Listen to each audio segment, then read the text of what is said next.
Zerg here.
Hello, ladies and gentlemen. I am Pronogo, and I'm here to cast some Cosmonarchy. What do you guys think about that? Is that a fucking crow? Oh. Ah! Hell yeah.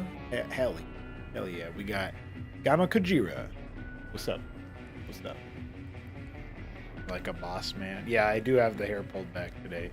I was wondering why my camera was looking a little bit different today, and I guess maybe that's actually what it is. But as you can see down here, we got some more money in the tank for the show match number 7, which it will probably end up featuring DeWalt, but 2 other players if we can get up to $130. 110 is the minimum. Shout out to Sir Doglive for sending in some cash money recently. Big ups to you, buddy. Looking forward. That being said, we are always looking for more support in that front. Streamlabs.com/Pronogo if you want to make it happen. What's up, Biddy B?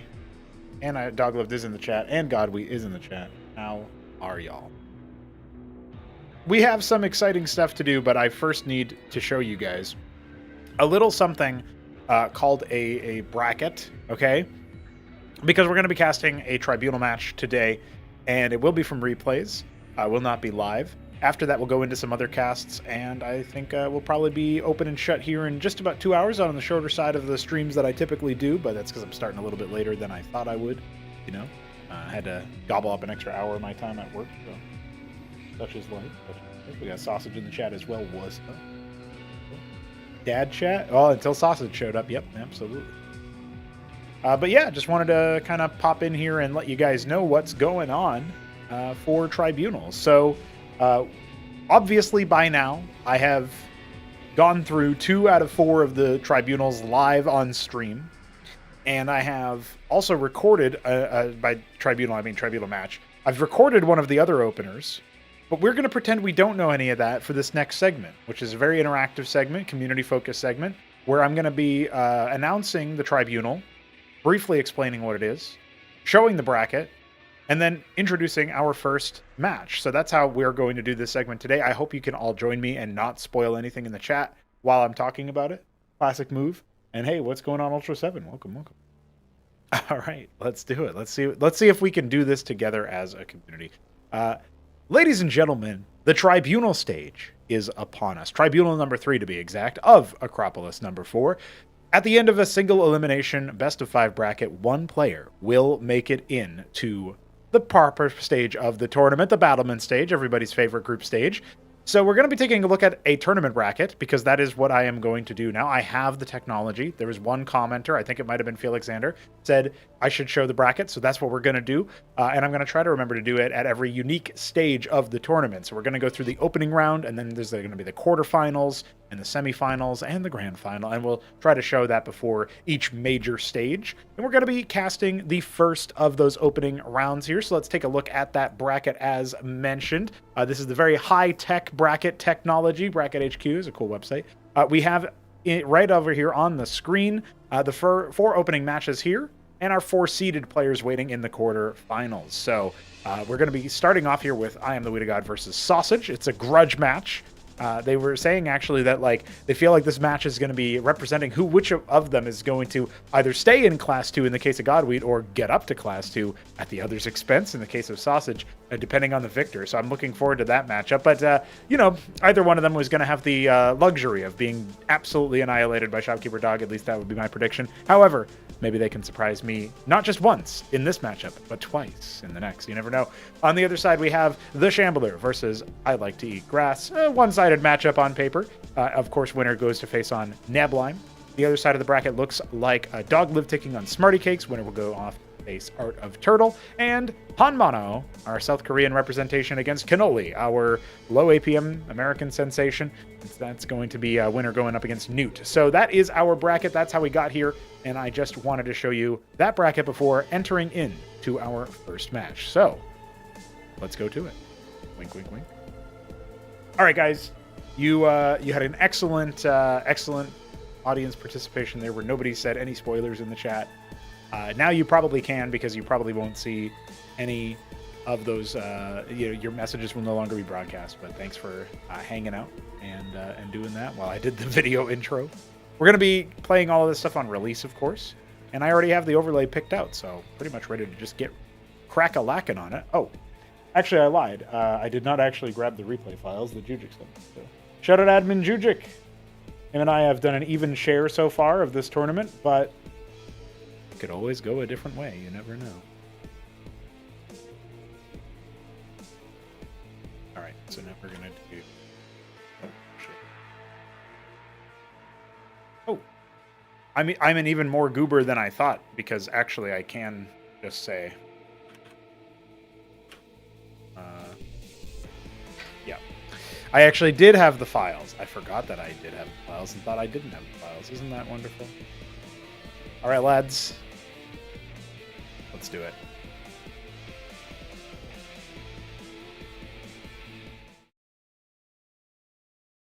Ladies and gentlemen, it is time for... I am a hero!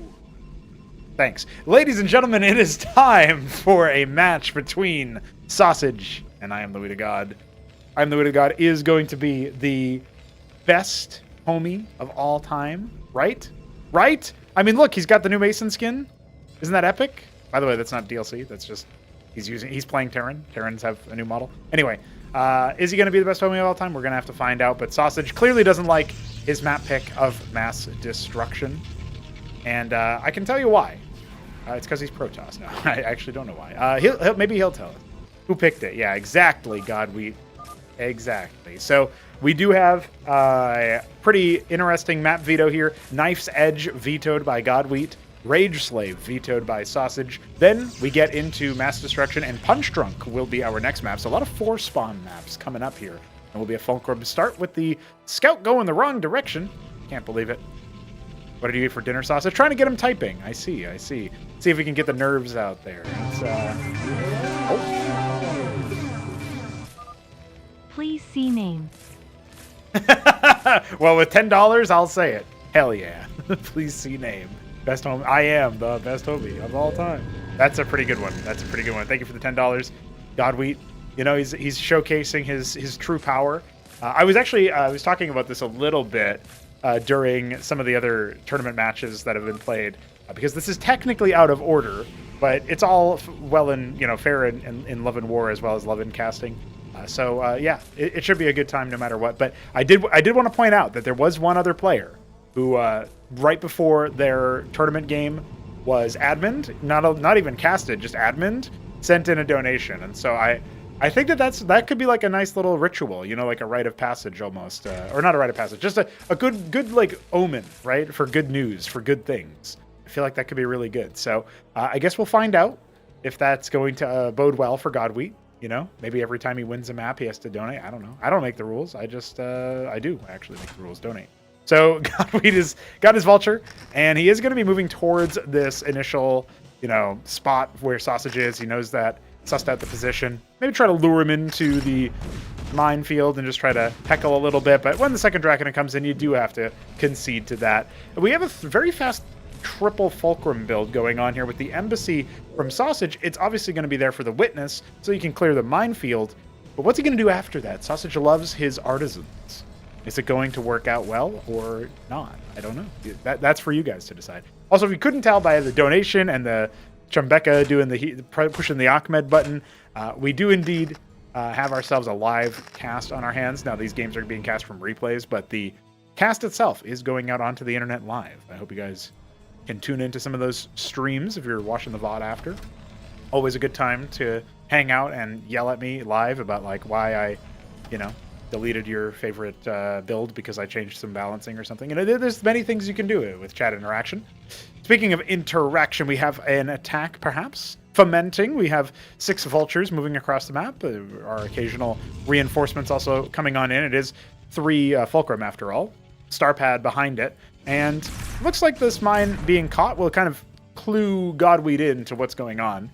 8 vultures now. Yeah, these Draconins are very bold. I think if you go for a Nexus, you need to also consider that your army might just get overwhelmed by vultures, right? And Godwheat's like allowing him to get closer and closer and instantaneously pops one of the Draconins. I think Sausage is in a lot of trouble here. He did not bring his Zealot. Oh, no, he did. It's down here, not really helping out. So the vulture count is getting to a skyrocketing amount. This is way too many vultures to really be looking at it. He's already had to cancel his Nexus. He's put down a second Warden, and it looks like a third one as well. He will just desperately attempt to hold. I have a funny feeling that the vultures can overwhelm this position easily. Down goes one of the Wardens. The Scribes are being pulled and activated. Godwheat has started the massacre, and Sausage is being ground into a sausage. I feel like this is probably too much damage. I mean, down to 12 workers. Yeah, you got some Striders, but you can't even clear out all these vultures from your front gate. And that's one of those gambits, right? He goes for the 2 gateway into an embassy, which is not helping him with direct combat power. Chooses to attempt an expansion. Just didn't have enough units to deal with what Godwheat was hitting. So this feels like a little bit too much. The killer instinct is indeed there. Now, both Wardens were up for a one time, but yeah, when Sausage sees how easily one of them goes down, the other one popping ain't too far behind, and GG is called with the first game going the way of the donor. Like that, huh? Never saw that map, Ultra? That's a Mass Destruction, a 4-spawn map. It's actually a StarCraft 1 port. It's a port of a map called Oil Flow. I think it might have been by Freakling, if I'm remembering correctly, but I made the port. So at least I can tell you that much. Also, apparently I closed my overlay file, so go ahead and open that.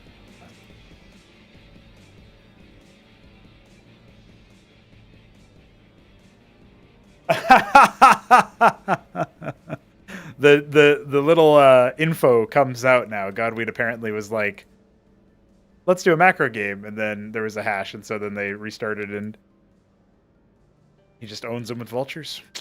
Mind games.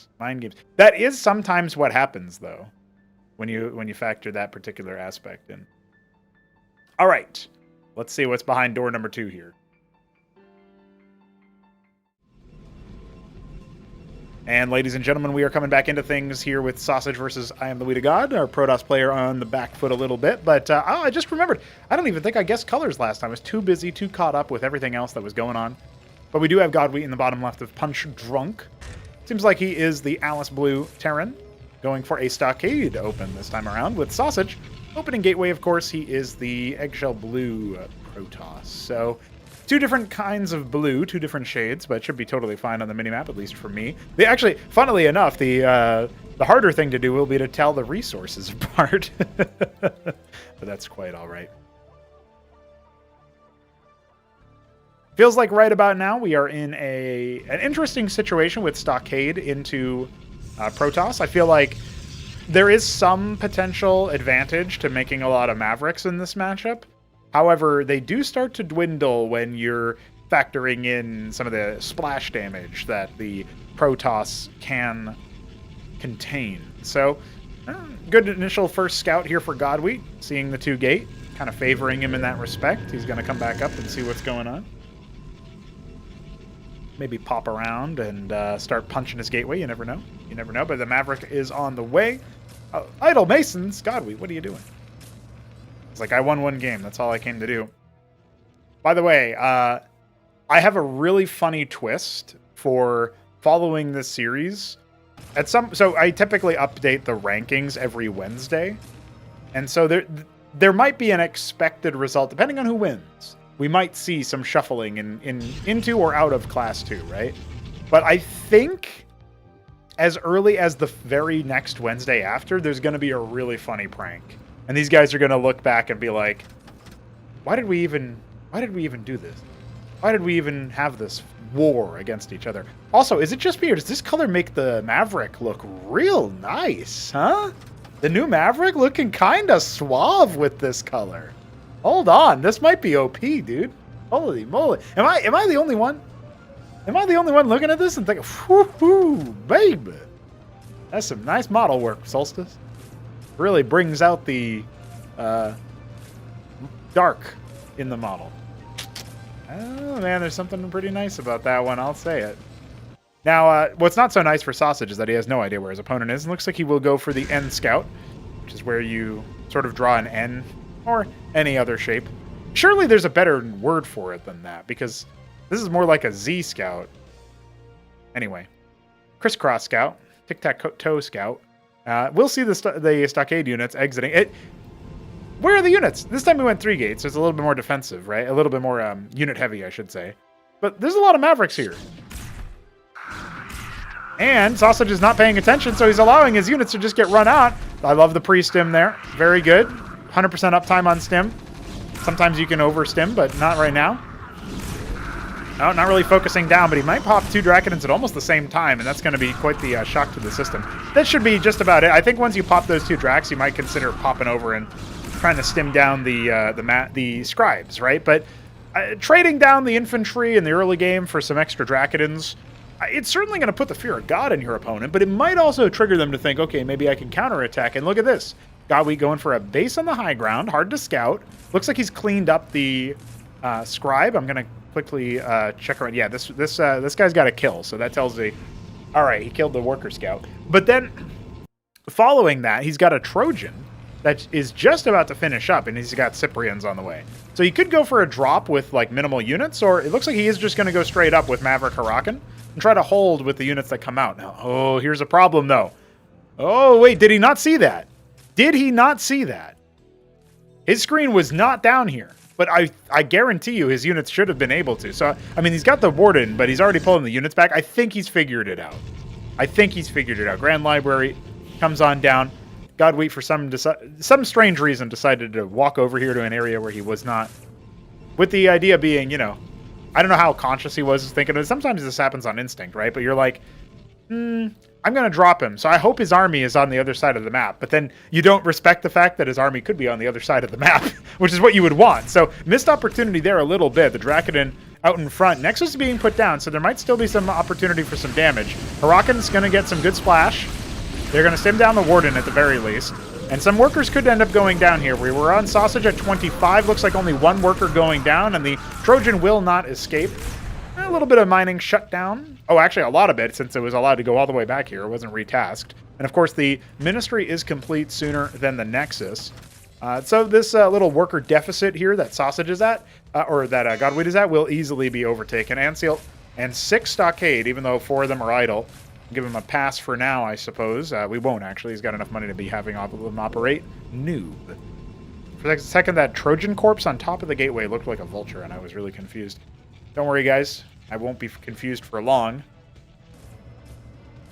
Looks to me like we're in a situation where, as this Vespene gets saturated, we're going to see the next intended tech, particularly with that sieve. It kind of tells me that there's going to be a Covenant coming, right? Like, that's what I'm sniffing out anyway, based on the fact that we got going up to 6 Stockade. I also saw that some players were talking about the Shaman recently, and, well, there's a series that you guys are going to see later on that also features the Shaman to great extents. And I feel like it's pretty good. Pretty good unit. Whether people will bother, you know, like there's so many things that happen on the back end here. For people who are just more casual watchers, maybe they check out the tournament games or whatever. There's heated discussions and debates about, or maybe heated is the wrong word, intense, lively discussions and debates about, you know, which race is the most powerful and which units have the most to do and all that stuff. And it's just interesting to me what people end up going for. But let's just say the Shaman's a pretty good unit, in my opinion. And we'll see what goes from there. Now, there is no healing over here. No Shaman coming. Amaranth is going to get bopped almost immediately as the Draconins are being run down by Mavericks. It's an interesting spot to be in. The Anciel could be focused down. There's the Storm that we were all waiting for. And the Cyprians are going to be able to do a little bit better against these sort of mid-range units, but Storm can't be protected from by the Anciel. Not very helpful there. And down it goes. A couple workers go down, and Godwheat will take the worker lead once again. But his army was destroyed a lot more handily that time. A matrix being made inside the main base as the Sedin is going to be saturated there for Sausage. And I don't know where these guys are going. Is he just going to add more stockade? Is that what he's doing with all these guys? Yeah, it looks like it. A lot of Cyprians. He's just going to make 100 Cyprians. I guess that's the idea. As an Anciel, I mean, one thing you could do is you could make some Trojans for them. And sort of, this is like a really deadly little pocket because you unload here. You can take some pot shots down here once this is saturated. But as of right now, it looks like Sausage expanding his build area in the main base. It's going to set up for some extra production. And we're going up 5 stockade. We're going to have 11 stockades, dude? No way. Han Mono energy right here. The chat... me saying that I did Sausage see that drop coming? Godwheat, you give Sausage way too much credit. Sausage, I saw that. Classic. Amaranth already chunked down to almost half HP. It's not ideal for the guy. Yeah, he goes down before anything, but the Draconins can connect the dots, and so this will still be somewhat effective. Oh, watch out, though. That Cantavis could just get focused down, and does. Very good. Little salvage operation there with all of the Cyprians committed. Ends up working out wonders for our Terran homie. His ministry is under duress. The Mavericks are going to be, well, they're not stimming, so there's no opportunity for extra damage. By the way, building this on location, a little bit bold, but he's going to be able to restock it with a Mason pretty quickly. So that was a nice little drive-by from Sausage. He lost some units, obviously the Cantavis chief among them. He is going to need some more production time on his Tier 2 structure there, the Grand Library. Going up to a Tier 3 one with the Unitary Union tells me he probably wants... Actually, I don't know what he wants. He did say one time that he's the only Protoss making Vibrances, and I don't know if those will come into play in this series, but we have 2 Unitary Unions coming up, so he's doubling down on that Tier 3, which is something that I think Protosses definitely can do, but just choose not to. Opt not to, actually. Loading up Cyprians and Mavericks here, looks like. Oh, he actually decides he wants mostly Mavericks in there. That's an interesting choice, and just 2 Cyprians out loose. By the way, this angle of attack he's going for, unlikely to be spotted as long as he's... Oh, well, never mind. He's maybe he is going to be spotted. Sausage is going to move back over to the bridges, so looks like it might be okay so far. Taking the 3rd base because he knows that Godwheat was doing the same. He doesn't want to get out macroed by an old man with old man hands, still working out like a wonder. 11 Mavericks. I mean, I say old man hands, but they're both at really low APM right now. Doesn't seem to matter to them. They're still making their units. So very many. Oh, and he could just make the jump onto this Cantavis quickly. Storm will come out. Missed opportunity there. Old man hands for real, for real. 1 drop of Cyprian's going to come down here. Mostly run up against that Warden. Unlikely to get too much damage dealt, but watch this one. That could be the big one. Drakenins actually start to leave the base because this fight is still going the way of the Terran right now. The Storm is nowhere to be found as another drop lands inside the main. By the way, that one did get cleaned up easy. Not even the Warden going down, but look, now he's got to evacuate everything. There's no Hurakan to rend the armor, so the Nexus will take a very long time indeed to break. But the front line is starting to falter. We saw a single Architect trying to clean this drop up. Gateway's blocking the Cyprian damage, very nice. But now the Bio having broken through the front, driven back the army, he can try to start heckling this Nexus at the third base. And one Trojan leaving, but not both of them. 4 Drakenins stocked up. Godweep making all the moves, floating all the money, but listen, he can just use that to donate. That's okay, guys. Don't panic. Down it goes. Excellent work. And I have to say, Sausage has been getting a little bit outmaneuvered, but you never count him out. I mean, listen, AU was like 6 bases to 2 at one point against him, and he still was able to make artisans, not really have proper bases, come back in the game that way. I don't know if Sausage is going to have the chance, though. God, we might not give him the opportunity. Shuffling forward with all of his Cyprians, trying to range down those Drakenins. The cliff advantage obviously going to help, but having lost his third base with no saturation there anyway, and now stimming up the ramp, his Architect doing everything it can, which might not be much, to be honest. This static defense outfit here still helping a little bit. Yeah, the control being a little bit wonky for Godweep, but behind it, he's making another Ministry. And even though he could have maybe just focused down the Nexus, he did cancel mining there for a long time. He's just putting more and more fear into Sausage. You don't want to be going down, 0-2 or whatever it is. That's just not the way that you want to start the series off. But it is looking like a very, very heavy likelihood. We've got 2 wounded Trojans. Could still be good for loading units up.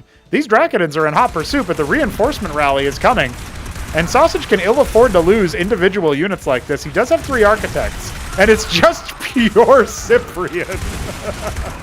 I can't believe that's what we're seeing right now. It might just be enough, though. This is a humongous economy. Even though they have a similar worker count, it's way, way better for Godweep based on his extra bases. Of course, a lot of it is going to be minerals, so wouldn't be surprised to see him add more stockades at some point. But Sieve down here in the 4th base that does indeed have gas saturates the geyser immediately and is starting to wind around with those Trojans. Watch this Warden. Could end up catching one of them on the way in. 3rd base reestablished. High ground mineral only. In theory, defensible, but there was no army there to protect it last time around. They actually got driven back on the outskirts of the 9 o'clock. Atlas going down for Godweep. We are going to see Tier 2 at least begin in this match. And no, the Warden will not come into play if they hug the high ground like that. In fact, Cyprians are wandering all the way around. I think he means to, drive the army back into an impossible decision. Most of his bio coming out here, and this teched out Protoss army can deal with this many Mavericks, especially if they don't stim. Oh, that's a faulty hallucination. I mean, sure, it works in theory, but now all of the workers in the main base are gone. The Cyprians are kind of wandering around aimlessly, but they might shut down that mineral-only 3rd base. The Mavericks have either... I was going to say they've fallen back, but actually they haven't. They died, and these are the new guys. Stim into the front, trying to maybe occupy these Architects in the meanwhile. Cyprians are just trying to shellac as best they can. Maybe the Unitary Unions will go down. Doesn't look too likely as some Architects have finished, but now the Mavericks are stimming after them, and when you're getting their face, they do way less damage, similar to Bactylisks, but in their own unique way. And with that whole wipe of the artillery blob in the front, the Trojans staying alive to drop another day, and we have very, very few Protoss here for Sausage. In fact, the Anseal's coming in to see that this Warden is the only thing really protecting the mineral only. Again, it will be destroyed. Not really any way around it. Big pull of the workers to try to start building some Tier 2 infrastructure as the Atlas is completed. Just needs to stim those Mavs, and he might be into a better spot. I can't believe Architects are being run down by Cyprians. One fat guy being run down by another fat guy. I don't know. That's what I'm getting from this. Though in his defense, maybe it's not. He's not fat. He doesn't like running. He's just lazy. He's Gen Z, right? That's the meme. They're lazy.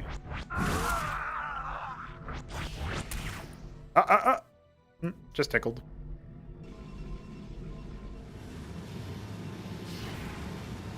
I can't believe it. Sausage is still in the game somehow, but we do have captaincies coming out. 7 of them being added at this point. 11 Cyprians and more bases being added. Bottom right, natural and main being taken.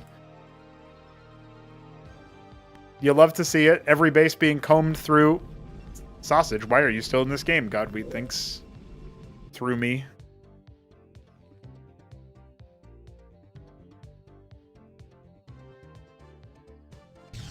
Ultra talking about the architect looking like a giant head. Yeah, it's supposed, like, that kind of design is something that was done. It was done by Delta Catamus, and he also had like a Protoss likeness sort of for the idol graphic that he made.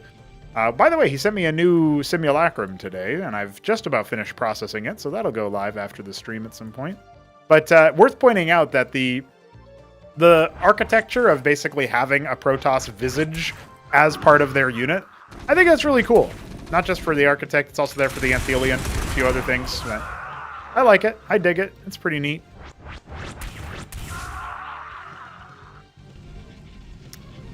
Big Maverick drop looking to find some activity here. Could just try to go after the pylon.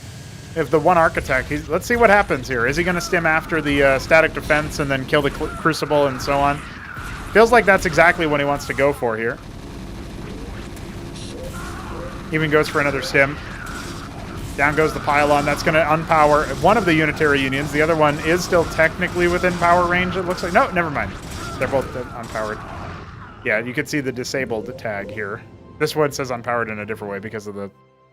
Anyway, Brood War. UI. Big worker saturation has been achieved at this third base, but, I mean, you can tell that the writing is on the wall. These drops are kind of fancy. But, I mean, he's got Heracles, Sirens, starting to add Apostles. Pretty soon, you're not going to need to worry too much if you're in the shoes of the Godwheat, which I hear are pretty big.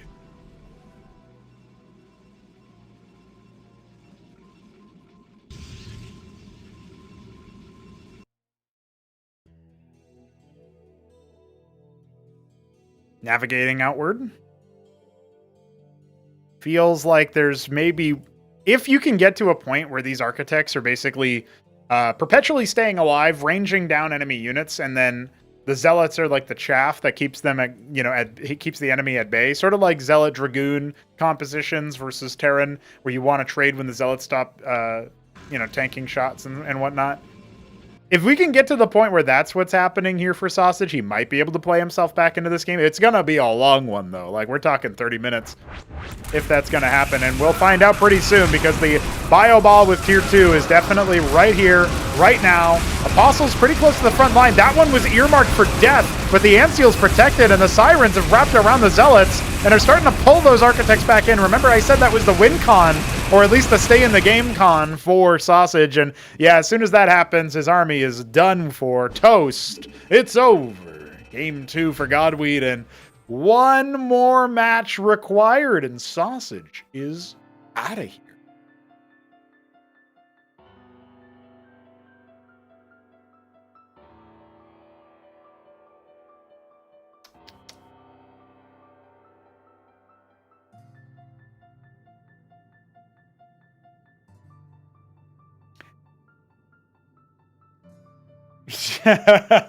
Sausage the shitter. That's so rude. And yet, so glorious. The funniest thing about Godweed's message about me watching the Discord is that I don't even know what he's talking about. I wish I could say that I was... I wish I could say I was on it, but... Lads and lasses, we move on to Game 3 between Godweed and Sausage. We're on Patadia, which is, of course, Godweed's map pick. He could end it here and now, if he wanted to, if he feels like it. If we need another map, it'll be Frosted Forest. That's the second pick of Sausage, and we do have Paradise queued up for a decider, but I'm not ready for a reverse sweep. I think we're going to button it up here pretty soon. That being said, I'm open to Sausage proving himself and at least taking a... I would have expected at least one game goes the way of whoever loses this match, right? And I would have predicted Godweed to win. So far, it's been going to expectation, but, yeah, I don't know. I do feel a little bit bad. Sausage did participate or sign up for one of the tribunals, and then he was a no-show. His phone was dead. He had no power. It was like all confluences of factors, and I was like, well, all right, Nebline, move on ahead. And so he just got DQ'd in a single elim tournament. At that point, he couldn't participate. So glad to see him in this one. I would feel, obviously a little bit aggrieved, but that's how it is sometimes. Single elim is kind of dastard. You know what I mean? Just makes you really want to have another go at it when you end up dropping. So see what happens here as the Maverick is scouted. It's another bio play, but the Fulcrum is further away. Will Sausage actually go up and scout it? I feel like he will. Something's telling me that he may have even seen it already. Maverick gonna stem after him. Mason Heckle in the Nexus. By the way, these colors, these must be like Cordovan for the Terran, and another Eggshell Blue for the Protoss. Sausage seemingly sticking with the same kinds of sets. And it is the 3-gate open for him. He's decided, just like on Punch Drunk, that he wants to insulate himself from an early rush. But scouting his opponent, because it's a 2-spawn map this time around, and knowing that he's gone bio, I feel like you actually could cut corners versus bio with the gateway units, at least initially. However, it must be said, I mean, he is 1 map away from being eliminated from the tournament, so he probably wants to play it a little bit on the safe side, but you also can't only play it safe, right? I think that's... Oh, the feet thing. Yeah, that's the big feet. Yeah, that was what I was alluding to, actually. Never mind. That makes sense. Godwee was talking about me watching the Discord really closely, and I was like, what are you talking about, dude? But I referenced foot size, since that was something that was discussed. So this is going to be a Cyclops drop by the looks of things, which is not going to be necessarily expected. But drops might be. I mean, you do have to clear up a lot of SP when you go bio. Drops could be a real big thing. Instead, he's going to make 2 anchors. What is this build? Is Godwee trying to clown on him or something? I'm really wondering, what is going on here? 2 anchors. Okay, I guess you can float those later. But this feels like a lot of... I mean, that's 125 minerals each. You know what I mean? Will I add magenta? You cannot add magenta because magenta is the exact color that is used by StarCraft to indicate where player color should be rebound. So unless we reprogram how it decides what is player color and what isn't, magenta is actually not available as a player color. Obviously, they can add it in a remaster because they don't use a palette that's limited anymore, and they have player color as like a mask, like a normal map almost, for the way it goes. So that's what's going on there. That's why they can do it, among other things. Also, they have source code. That's a big reason. So I do think that this should raise some eyebrows for Sausage. Trojan is going to finish up here pretty soon. We're going to have 3 out of 4 of the Cyclops that can fit into it. And yeah, I mean, he's just going to go ahead and make some more general units. But this does feel like it's a very teched out build. And if it falls flat, I mean, Sausage is just keeping units. He's been dropped. What? I guess he wasn't dropped game 1. But he was dropped all day long game 2. So at that point, okay, that's in my opponent's repertoire. I might as well. Hey, what's up, Quickscops? How you doing? One of our $12 donors on the coffee page. Big ups to you, my friend. Yeah, StarPad model is new. We'll dial in the textures at some point, but it's cool. Delta Catamus supplied us with that. He actually supplied us with, like, I think it was like 8 models or something like that. I can't remember the final count. It was pretty good. And it was all at once, so that was fun. Now, the drop should have been spotted there by Sausage, but I guess he doesn't really need to change much. However, the fact that it's Cyclops is going to catch him by surprise. Oh, it's going to catch a lot of his scribes immediately. A Dracon actually went up there and died. An unfortunate, horrible death, sort of like most of the Cyclops. Ah, if he had unloaded 1 more, he would have killed the Hierophant too. Skill issue. We got 5 Draconins. They're going to be charging their way up the ramp, I'm sure, at some point. Wink. And the stockade lifts. More Fulcrums coming up. We're going to set up a wall, I guess. That's what the anchors are for as well. The Ministry will come up late. He killed a lot of workers, and Sausage still has the worker lead. That kind of shows you how this game is going. I am a hero! Quickscops is trying to be like Ahmed. Classic move. Palladium. He's got more Fulcrums coming. Not making Masons. SMH. Though I will say that, at this point, I don't think he necessarily it's always the good move to be making your workers, obviously, but he doesn't, like... If he's at a slight worker deficit, that's not the end of the world. Really what matters is how can he respond to whatever tech Sausage ends up going into. Sausage is patrolling a lot of units inside his base. He's putting down a lot of static defense structures. So he's kind of slowing himself down a little bit. But key detail here is he's got his sedans. He's getting a lot of extra Vespene gas. So even though there's like this cute little wall set up over here, it's ultimately a position where he's, you know, Godwheat is going to be under a little bit of the pump here to make sure that he's dealing with the Protoss, applying some pressure, preventing the free tech. If you just tech for free, kind of doesn't matter what you're doing. You know what I mean? What's the Ahmed thing I mention a lot? Ahmed is every unit that shoots fire for the Terran Arsenal is an Ahmed clone. And Ahmed is just he's like a deity, but he doesn't know he's a god, you know? The unknowing god, unwitting god. And so he just kind of wills himself into existence in weird ways. So like every Firebat in every StarCraft 1 campaign playthrough was Ahmed. But like maybe even those Firebats didn't know they were Ahmed, but they were. Like that's canon, you know? So anyway. You might play a campaign with Ahmed in it one day if you play the single player content. You might find Ahmed hiding, lingering, doing godlike things unknowingly. He's a cool guy. However, there is also a 1 in 256 chance that your Hurakan is named Terran Ahmed clone.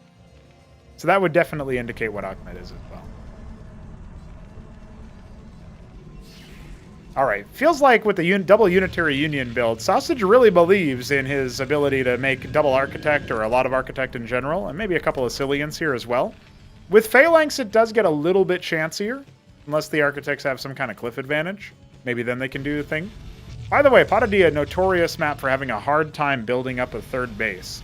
Very difficult to get to, you know, harvesting from a third base on this map in particular. Just because your army has to be all over the place in order to defend the many multitudes of pathways into and out of.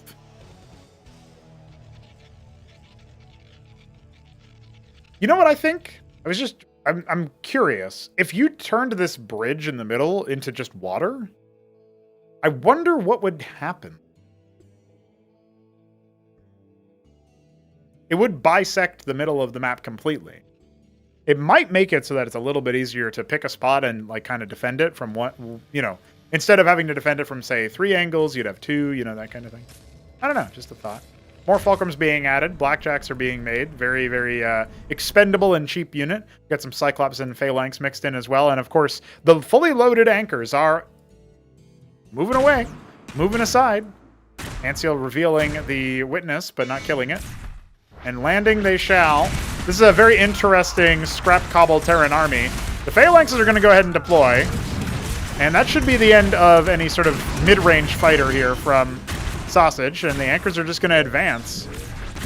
What he wants to do is make sure he's not fade-awaying too many times from the Architects, right? He wants to be able to just do a push and then see what else happens from there. He's going to go ahead and make the landfall. Walking right into that is the witness. Down it goes. Not the end of the world, but the Phalanxes are not able to really get very close here. Now they will. They'll see what they can do, but a lot of the front line has already been diminished. Do we have any more Zealots for Sausage? He has none in production. One more is going to come on down and get absorb a lot of damage there from the Phalanxes. You can see there's a couple that came down from the ramp earlier. He's realizing how important those are going to be, but most of his units that aren't Architects, even one Architect, are just dying here. They are going down. So Phalanx count still exactly what it was before, but all the supporting cast have been eliminated. And I think right about now, Godwheat's realizing he is going to need to fall back a little bit, wait for those walkers to make their way up, do what they're damn called, and walk. He could turn around with like the Cyclops and stuff. Would be nice if, well, okay. That works too, I guess. One Phalanx was off to the side, by the way. It needs to rotate over. Looks like it's already done so. During this time, a 4th base has started. 3rd base isn't actually really paying any dividends yet, but it wasn't sniffed out by Godwheat, and so it will continue to work. Yeah, I guess, I mean, like, as of right now, Godwheat's position is fine. You know, he's doing a more, like, mid-game focused mech push, mech army, with the heavy phalanx. I like mixing in Cyclops and Scrapyard units together, Cyclops and Blackjacks together, because they do kind of complement each other in terms of the... One will get the splash damage, you know, proc onto all of the units' shields, and then the Blackjack can focus down individual targets and stuff. But at the end of the day, you probably do only need one en masse. A lot of Blackjacks. I feel like the Phalanx count's a little bit low, so we'll see about that. It looks like that might be why. He was going to go for Atlas behind it. Now, he doesn't actually have anything to protect these witnesses, and while the Phalanxes can't quite reach the Architects without being able to see them first, well, actually, I don't know. Godwheat seems to be a little bit confused about how to approach the Architect problem, because I feel like if he had just kept those in siege mode and then revealed them with something, they actually would be all right. But instead, he's going to try to push forward with just the units that he's got. Cyclops dealing a little bit of friendly fire here. The Architect count is pretty high, and after it hits like, 5 or 6 is when it can get really spooky. He is just going to be bursting them down as best he can with those Walker units. But you can see he's like taking this control, taking this ground, and the Phalanx count is slowly building up to a point where it is actually going to be helpful against the Architects. Yeah, it looks like he's kind of stabilized here. 2 more Architects pop out. That's up to 7. If the Zealots can get into a good position, that can absolutely churn through this. But the Blackjacks are going to help out quite a bit as the sort of chaff that prevents anything too crazy from happening until the rotation of Zealots comes in. And the Phalanxes are under the pump already.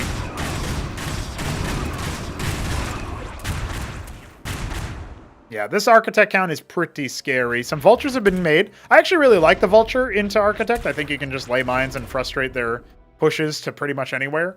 It also, I think, Vultures naturally complement the Phalanx, just like in Starcraft 1.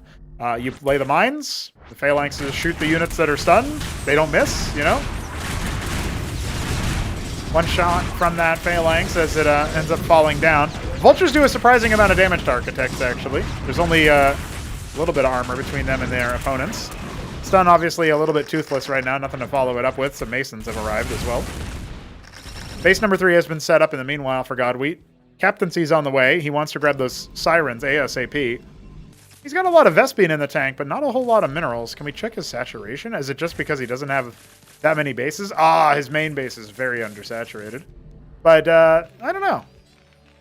He's got enough over here. I feel like this is the difference here is just that we have this 4th base starting to make way, and that Sausage has been up a base for a good amount of time now. It's just going to be a slow grind with the Architect stack, Architect Zealot. This is something that you can counter, of course, but it does take some effort. By the way, nothing in this composition attacks air. So starports with Gorgons would be really good. They actually used to be an answer to Architect back in the day. Even when Architects attacked air units. This feels like this is danger territory for Godwheat, though. Losing access to your 3rd mining base, blowing open your own Mason count with, Phalanxes. All that is not so good.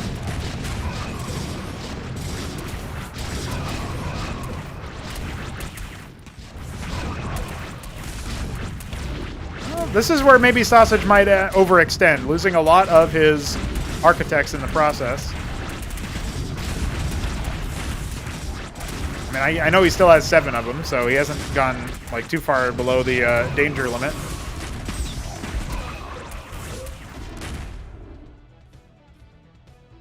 But I don't know. I guess right about now, it's just because he doesn't have that many Phalanx. He's not making that anymore either. And he's trying to rely on the Siren sort of composition. The Strigas as well. Very good versus the Zealots. He made a lot of Vultures and barely laid mines. I know he did a little bit in the middle.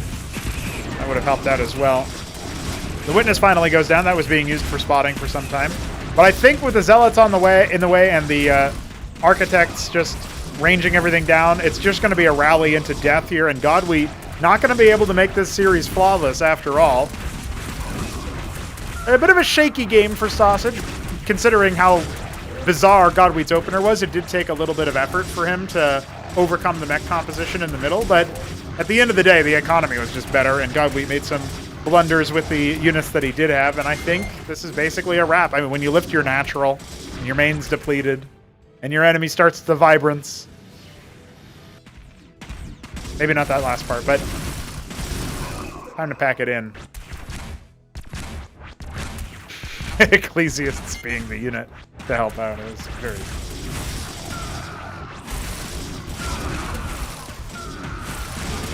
GG's going to be called, and that will be a game for Sausage. He doesn't go home without, at the very least, defending a little bit of his honor. And good for him, good for him. We go to Frosted Forest, his map pick. I said I wasn't ready for a reverse sweep, but, you know, it is still technically possible. I just don't want to get ahead of myself here. So let's see what's behind Game 4.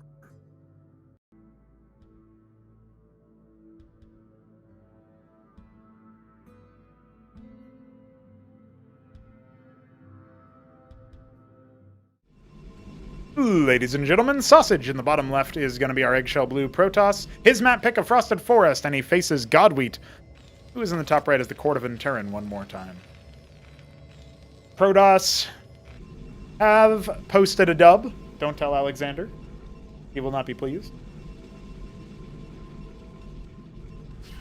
Oh, I forgot to advertise this a little bit at the beginning of the recording, but I'll do it now. This is probably towards the end, I would imagine. Even if we go to a Game 5, can't be too much longer now, can it? This is when we hit like 2 back-to-back half-hour games. But I will say that we do have the announcement of the next weekend wage. It is on the 6th of December. So if you are interested, come on over Saturday, 1 p.m. Eastern Time, 7 p.m. CET. If you're interested in participating in our bi-weekly event, top 4 have a little bit of cash prize and obviously a whole lot of bragging rights. Check it out. 2-gate start for Sausage. Probably going to go into 3-gate again, and it is going to be Stockade. Stockade play. See to get a little bit of an early aggro. And this time around with a double Stockade early on, you know it's not some kind of cheeky, weird play that Godwheat was attempting in the last game.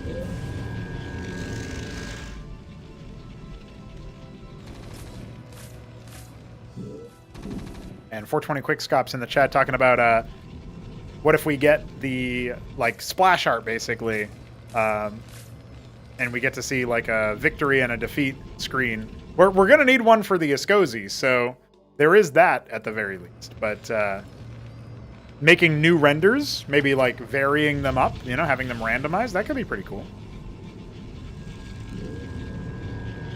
Score screen art like that would be pretty neat. Worker Scouts will return home unmarred, and we will be seeing the Mavericks start to build up over here by the natural.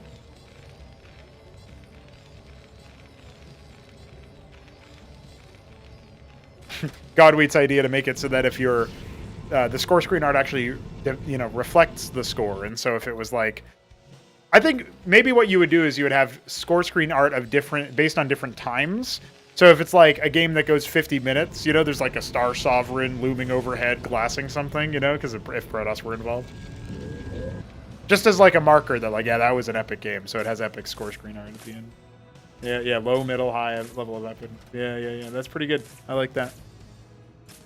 I can't just snap my fingers and have somebody make the epic splash art, but especially if we're trying to style match to some degree with the Blizzard renders. But I think it would probably be more likely that we would just end up replacing everything outright. But it's cool. I like it. It's a cool idea. So we have an anchor at the front line here. Ministry coming up kind of fast.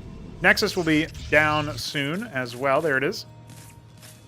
Maverick count, Cyprian count. I mean, Cyprian count is 1. Maverick count is pretty high. It should be fine to repost 3 Drax. Going after the anchor in the midst of its construction.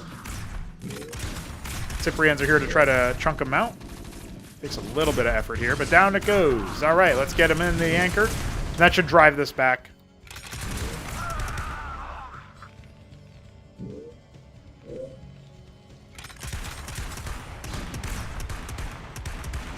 Probably should keep the Mason out here to repair, by the way. This is danger. Danger. Stim after, but the repair... Oh, it's just in the nick of time. I feel like only for a short period of time, however.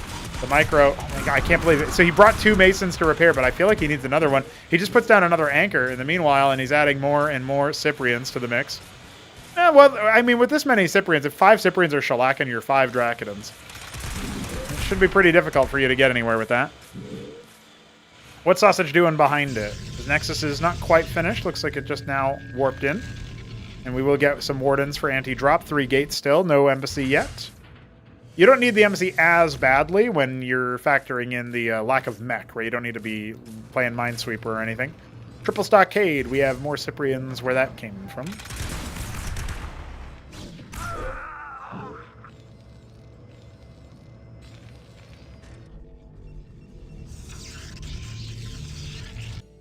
I feel like with all the extra static defense Sausage has done, there is an argument to be made that Godweek could just go for a really, really well-timed, you know, mid-game timing push, right?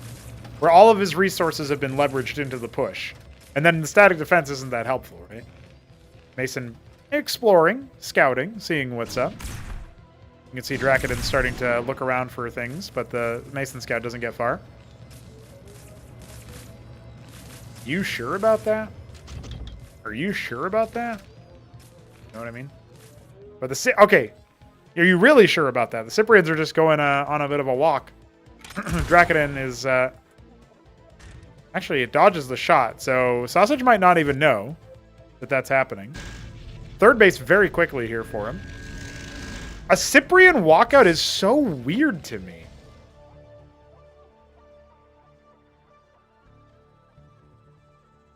Yeah, the Dracodons have no idea. 11 Cyprians just out there in the middle of the map. Not even moving to the enemy base. Nothing. They're just out. Hey, guys. We're back from the grocery store. Get off my lawn. What a bizarre move, dude. Sausage is definitely confused looking at that. Like, what? You got 1 Maverick, 16 Sips, and most of them were just out in the middle of nowhere? Dude, it's a lot of Cyprians. Holy moly. Watchdog by the Extremis. I feel like that's not for anything defensive. It's actually to lift off and move across the map, but we'll find out. The Bulwark is on the way inside the main base, as well as a couple extra Wardens.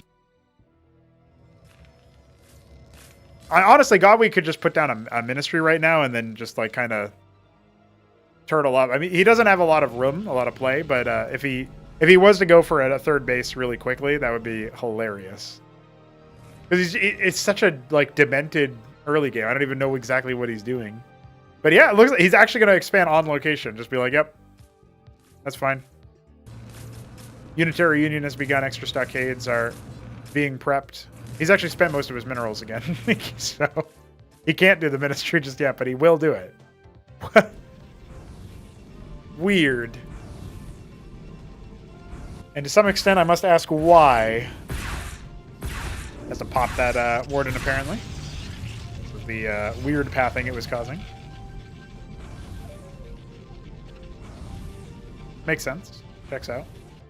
So the bio is moving across. This is enough bio to really, pack a punch. We've got a Charlatan out, but nothing else. 1 Warden over here shouldn't be enough to stop the onslaught of the Cyprian menace.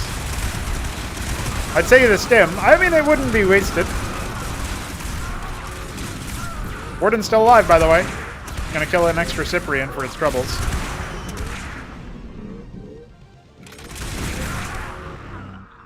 Just kind of dancing around. Godweek needs to pick a target and stick to it. Doesn't want to finish off the Warden. We'll fall back instead. Nope. Godweek, what are you doing? Oh, he wanted to walk into the Warden's attack range so it could help out with the fight. That makes sense. I mean, Cyprians are really, they are DPS machines, but you do need to protect them with something. And it can't just be more Cyprians. I can't believe that Dracodon's body blocked the Charlatan. Some reinforcing Mavericks come in to try to stim him back. This is the most unlikely sort of Terran fight to Gateway units. It's like, what is even going on? Wild. Well, the third Ministry is completed in the meanwhile. We've got Mavericks, we've got Cyprians, we've got more Stockades than that. Got both add-ons. What is he going to make now that he's got those add-ons? I mean, he's up against goddamn Architects. Make a bunch of Eidolons? I guess so. 4 Eidolons get queued up. Got Sieve at both bases. Nothing yet at the third base, but he's harvesting Vespine from it, so it is contributing.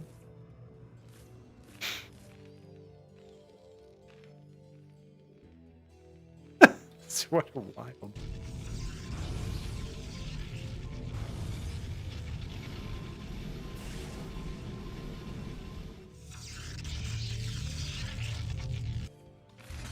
Well, Eidolons are definitely helpful, that's for sure.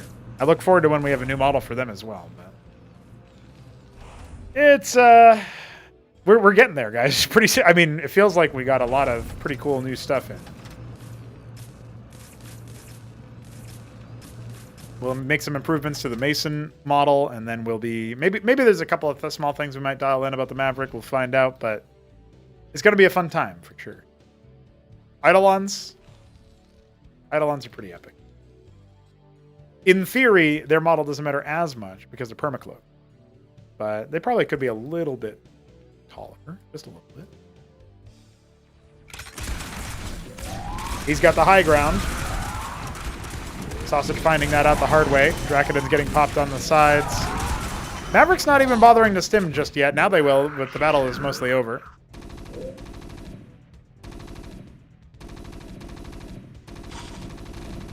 Ah! Indecision has cost that Protoss its life. If you can call it a life. Fourth base has been erected for Sausage, but it's on the way for Godweed as well. He's not that far behind. When the Architect count gets really high, this is going to be a danger zone. Anti-air not great, though. Where's the stim? There it is. Eidolon count pretty good. Cyprian count also pretty good. Only one or two Hurricanes. That's a problem as the Mavericks start to get pushed out of the map. And, you know, sure, he chewed down a lot of the chaff and such, but he needs to be able to focus down the heavy hitters, which really are the Architects. No vision on the rest of the targets. Missile couldn't split. Fourth base is nearly complete there at 12 o'clock for our Terran player. He's got more Mavericks where that came from. 13 Hurricanes, because of course he has 13 Stockades. What Cosmonarchy does to an MF. 13 Stockades versus Protoss.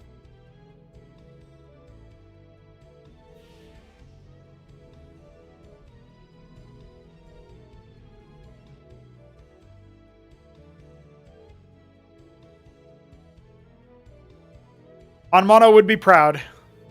We'll get to him later in the tournament, but impressive stuff for sure. I don't know. With all the Hurricanes that he's got, he might be able to set up for a successful push. He needs the Eidolons onto the Architects. That's the main thing. And the range, obviously, is better for the Architect than it is for the Eidolon. Eidolon only at 9 compared to the 12 of the Architect.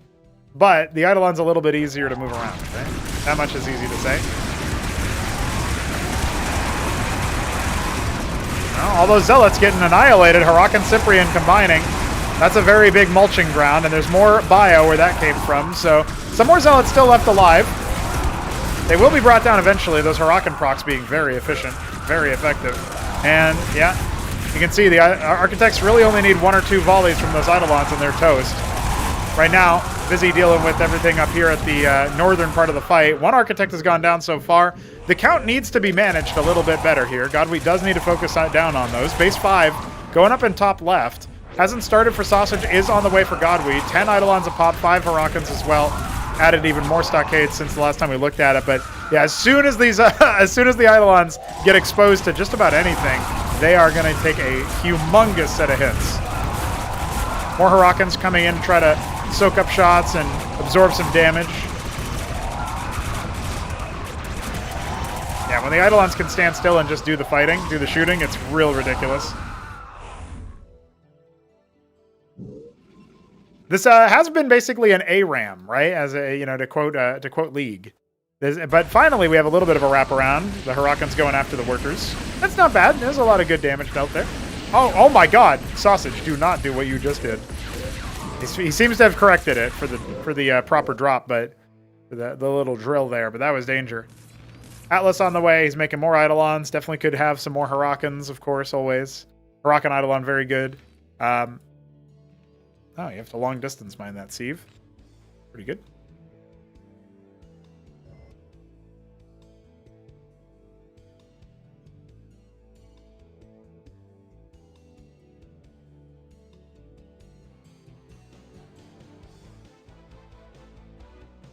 I feel like with the way that these Eidolons are currently being leveraged, it's really hard for them to actually get in to fight the Architects. And there's no Cyprians anymore, so the Hurrican's have to do all of the heavy lifting versus the Zealots. Where's that focus fire, Godwheat? You're focusing on the Assylians.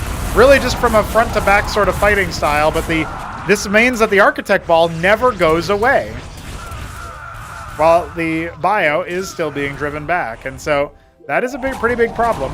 Atlas is done. It goes from 15 Eidolons to 15 more Mavericks. At least he can make a lot. Captaincy's starting up. Needs to hold the line until something like that comes through. And he needs to keep units alive. He's never cleared the witnesses. He doesn't even have a star pad. I think the grinding is going the way of the sausage. Captaincies are on the front. They're never going to survive.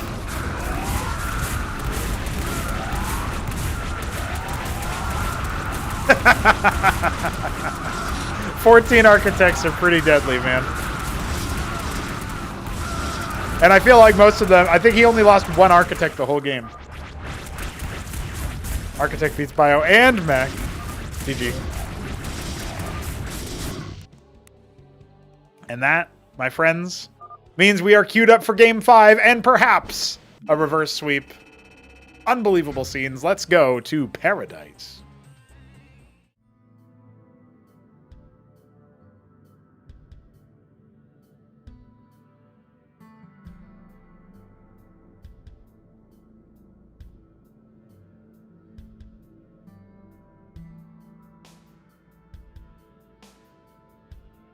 So that's why Sausage was asking what counters Mav Harakan Idol on. Yeah. I'm sure. Sure it had something to do with that.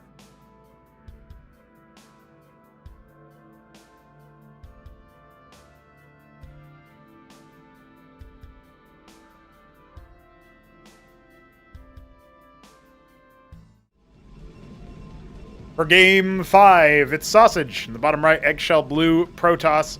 Can he possibly reverse sweep Godwheat, who's in the top left? Cross spawns again on a 4-spawn map. Last time it was Punch Drunk. No, Punch Drunk was left side. What was the first one? Not Mass Destruction either. Nah, I must be thinking of another series. Who cares? Doesn't matter. Godwheat, top left. He is our... Is it Dark Spring Green? It is. It looks very normal green on the Ministry, but the color is weird. Dark Spring Green going mech here for our Terran player.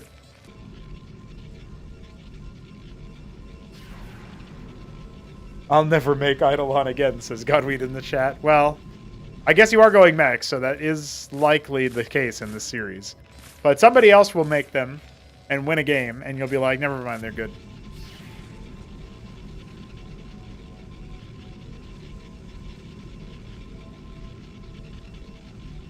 Balance talk aside, it does look like our players are going to be moving in the same direction initially. When you see this kind of scouting pattern, you're pretty sure your opponent is in the corner across from you, right? Because it's a pretty early scout time, so couldn't have gone far. Fulcrum number 1 finishes up. Waiting on the Vulture, cutting a worker for it, mind you, because he wanted to get his second Fulcrum up pretty fast. So already kind of a sign that this is a more early aggression sort of build. Maybe try to channel how Mass Destruction went for him. 3-gate start for Sausage. He will not be made a fool of again. He will not go 2-gate Embassy.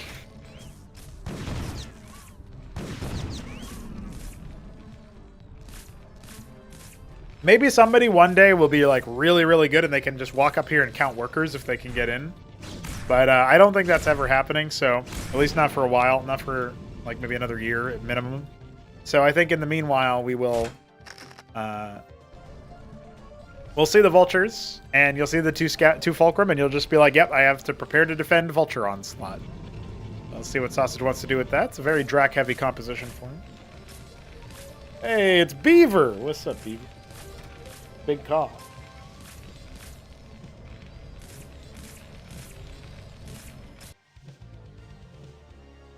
Most straightforward path between him and Sausage is protected by mines. As a result, Godwheat will add his third Fulcrum and start massing up the Vultures. I do like playing pretty close to where you laid the mines. I feel like that's the best bet because you really don't want the mines to be tripped and to not be able to take advantage of the DPS that they're supposed to afford you. That being said, this one's a little bit hard to actually activate versus the Protoss.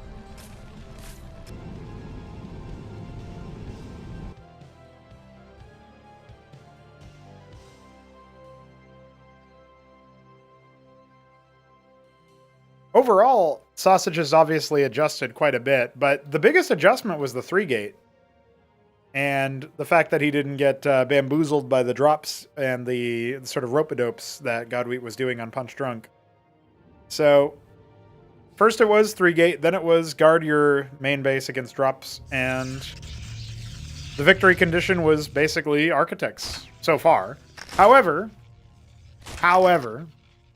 I do feel like Godwheat he's got a couple of tricks up his sleeve, surely. As long as he hasn't lost faith, lost hope, he is going to dive in here with 10 Vultures, instantly ranging down some of these Dracodons. Feels like this is a very, very deadly timing.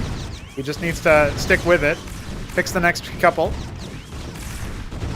If he can keep the Dracodon count really low, is he reinforcing? He's got only a couple more coming, so... Oh, I see. He's actually fluffed it a little bit there on the micro. But it's still, you know, like... He did some damage, but he didn't really slow down the Nexus timing. Now he's kind of given away his hand, tipped his hand. And it starts to get a little bit awkward here. On the push-out is where things can go the other way, right? Especially with reinforcing Vultures. He can just kind of keep channeling forward, but the 3-gate does make this difficult for the Protoss to falter.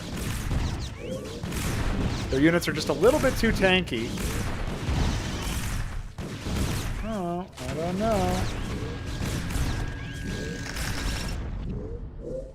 It's just steady on Vulture production this whole time, cutting workers entirely. Godwheat needs to win the game here, or it'll be a really long comeback into it. This has some shades of Shopdog versus Aoud to me, where Game 5, after the first 2 steps of the reverse sweep are complete, and Shopdog goes for a very heavy all-in, and when it fails, he just taps out, you know? Unfortunate if that's going to be the case, but Godwheat... He still has legs. I told you guys I was not prepared.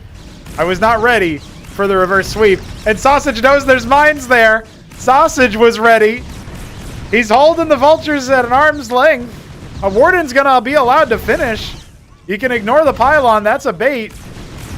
Oh, and he decides to blow past the defensive structure entirely and just go after the Dracodons. But there's just no possible way he can get deep in, right?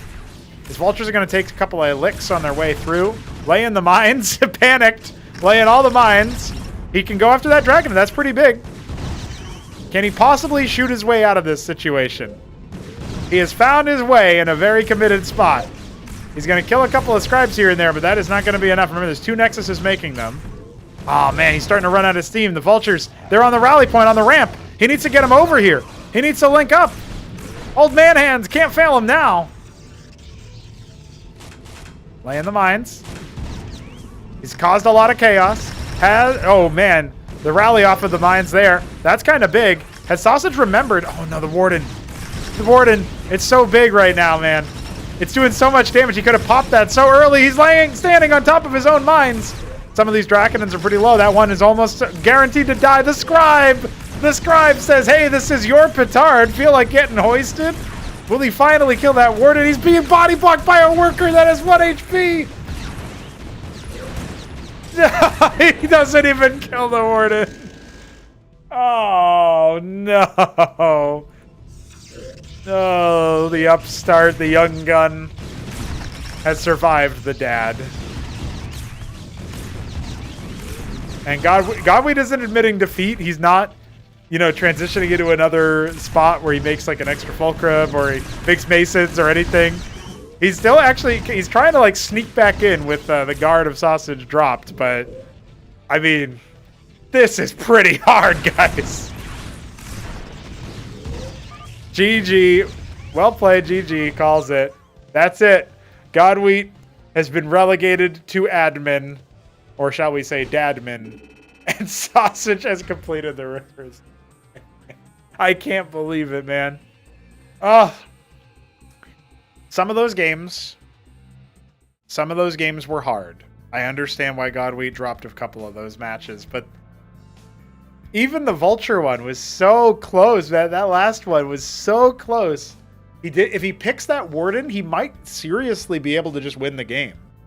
He might get to a point where it's unplayable. If he remembers about the mines a little bit earlier and doesn't, lay them in the way that the scribes just pop them off. I don't know, man. That was wild. That was wild. Oh man. GG's, Nerf toss, of course. And yeah, that was a series. That was a good series.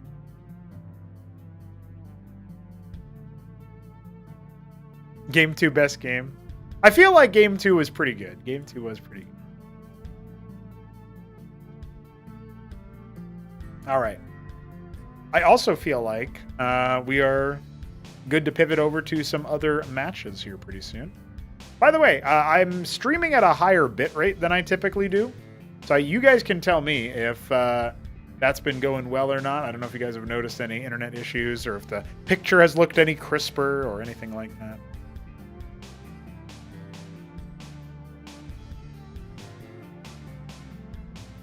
Yeah, Zealots are really, really good. Zealot Architect, very good. Very good, very good. All right. We're going to be pivoting over to some pretty exciting matches, I am sure of it. Man. Guys, that means that at least 3, you guys haven't seen one of the other matches, at least 3 of the tournament matches have been reverse sweeps. That's kind of absurd. Kind of absurd. 20.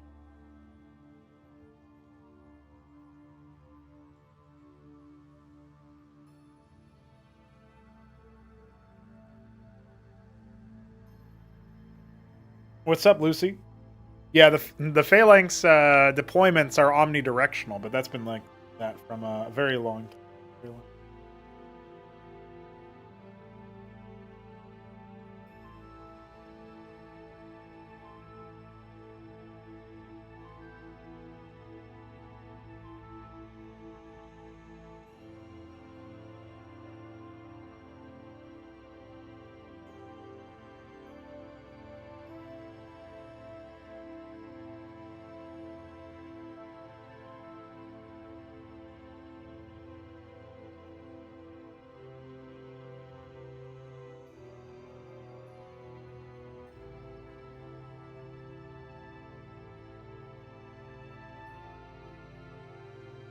Facecam is a little blurry. I can't really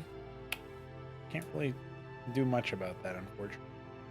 I did notice it was a little bit off today.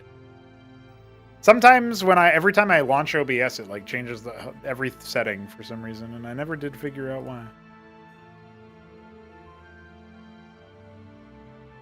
Well, there is a focus option, but if I change it, it gets blurrier, so it's already focused.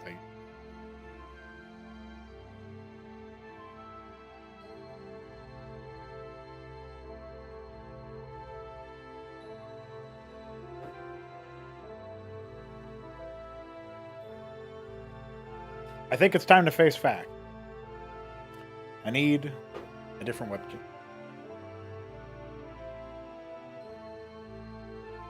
Or 480p PlayStation 3 camera. Shit, I didn't think of that. All right, guys, we are going to be taking a quick look at the matches that have been played today. Oh, there was a... apparently there was like a 3-player FFA at one point. That's funny.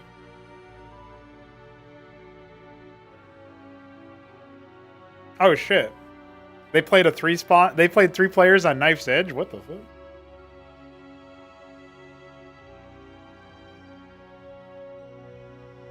Yeah, I think that's actually what it was mostly designed for, Quick Scops. If it's the main, like, course, if you will, it's never been good as that.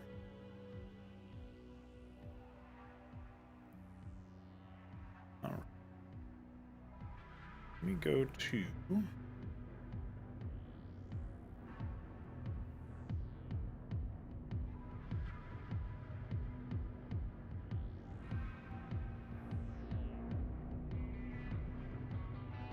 Hey, Sausage.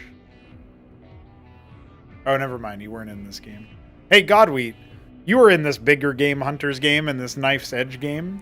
Did you guys, did that game survive? Was it good? Because that looks like a game I'd like to cast, that three-player game.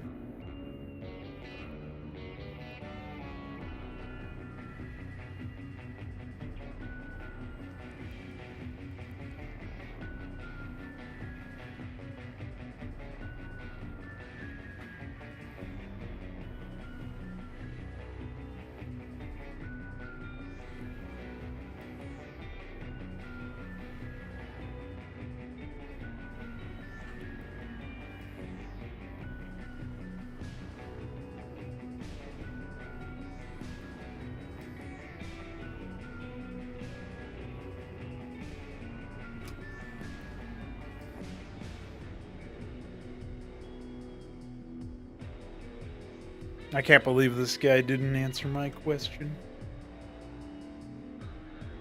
All right. We'll find out together, guys. It'll be a good.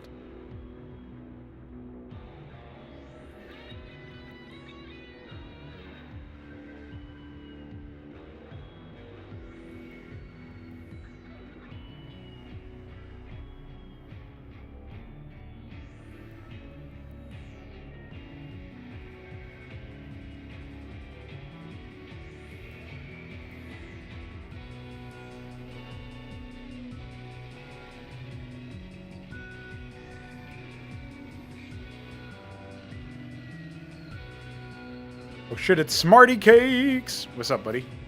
Hey, if you feel like validating, I'll cast something else in the meantime. It's on replay, correct?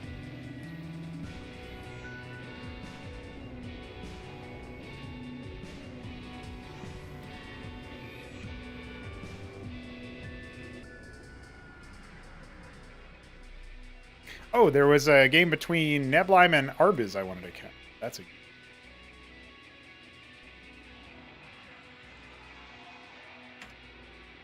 All right, that's what we'll do for now.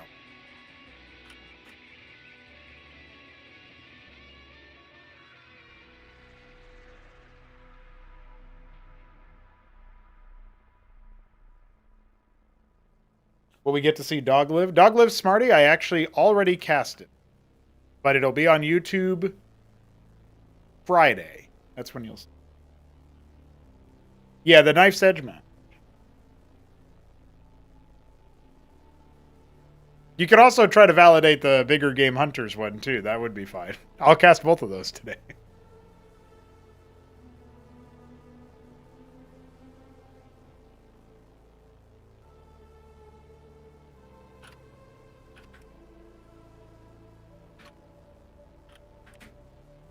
All right, lads, we're going to be taking a look at Arbiz Budesh versus Neblime. It is on a map that we all love and know. It is Knife's Edge. This will be a Zerg versus Protoss.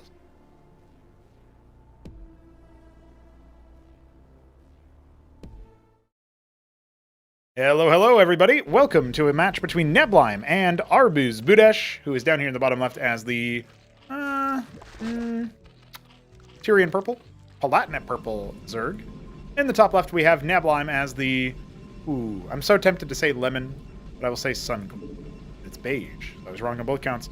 Beige Protoss. So Neblime has been having a fun time of it, playing against people like Jack Langsky, playing against occasionally some of the newer guys. I think he might have played against Ball, Baluwon Su from Hong Kong. Shout out Ball one time. But here he's going to be gaming against Arbiz. And this is actually the first time in Cosmonarchy history that I've had to put Neblime as the underdog versus Arbiz Budesh. Arbiz has always been kind of a... they haven't played that many games actually against each other. There was one series in Tyrant's Tale where Neblime reverse swept Arbiz PvP. I think that was the only time that they've played a ranked match against each other, if I'm not mistaken, like a tournament match. But yeah, obviously this is not for a tournament. This is just a match that was played on the ranked game mode, and as a result was uploaded to Replay Kraken. So you can go to cosmonarchy.com/matches if you want to see what matches have been played recently. And you can also go to cosmonarchy.com, but first put a store in front of it. Store.cosmonarchy.com. Pretty good idea. Gets you to the merch shop. I don't know why I said that. That has nothing to do with watching games. But I guess if you want to watch games in a Cosmonarchy shirt or something, you could do that thing. All right, so we are looking at a bunch of Zethra cores coming in. It's a pool start here for Arbiz, but he will be able to easily macro out of it. And it will be a double lattice play behind the gateway, which is going Hyro first. Scouting with the Hierophant as opposed to a Scribe. Not quite Neblime style. I wonder if he's trying to test out some new stuff. Or if he just genuinely thinks that it's fine to go for like a later Scout versus Zerg. That could also be a possibility here. Going Hierophant into Idol. So Idol is going to be pretty good versus the pool strats that a lot of Zerg players have started to filter into over time.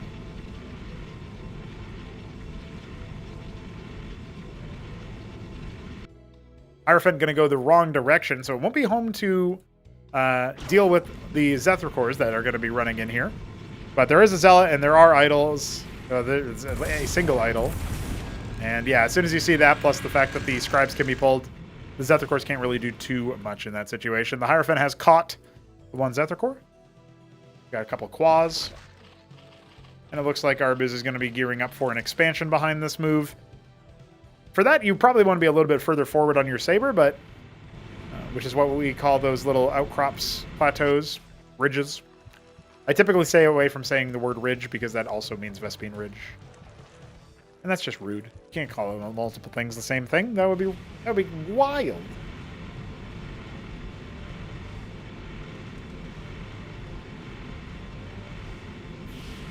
So, Protoss is going to move across the map. Could obviously put a little bit of pressure on, but there's a lot more Zethra cores where that came from, and one pair of Quas more will also be ready around the time this attack hits. The single Zeth being moved across to see what's going on, and now the surround attempt is going to come in. Idols do a little bit of splash damage, but there's a lot of Zethra cores, and that Hierophant is very, very low. Great opportunity to focus down on it immediately, and so the Zeth Flood is going to respond to this attack pretty well, honestly, pretty well.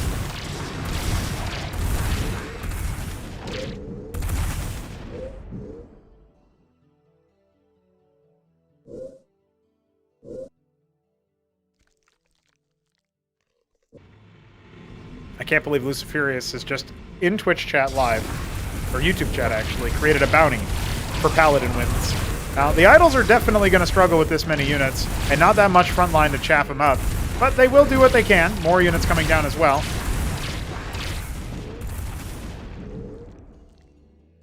The Zealots are going to play a very, very good role at this stage, and a spray. I think he's worried about like any sort of play that involves like a late vassal timing. Kind of interesting. Vornath on the way will be a good option there for sure. And there's the Nexus, about halfway complete for Neblime. Double Rogue Gallery after the double Lattice.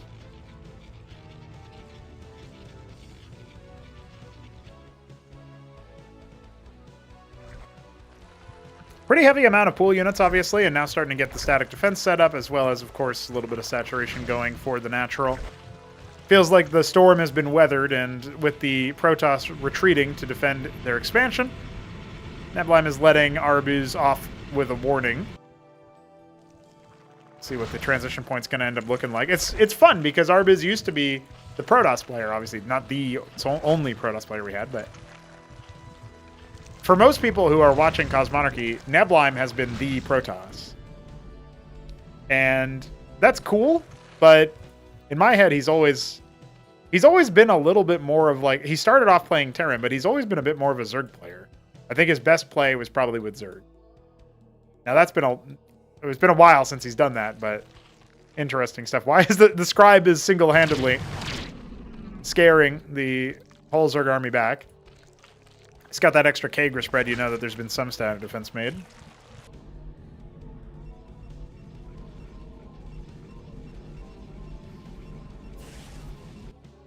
One pair of Nathacores moving up. Ski back to Scab. No Calcure, so those Naths are going to do nothing but maybe watch for a drop or something. Warden in the mineral line. I guess he could also scout with them. That could be another thing he's trying to do. Just to see what's going on, you know. Indeed. Keeps them both alive, but gets a good read on what the tech is. Ah, the Vagrant snapped the neck That's rude.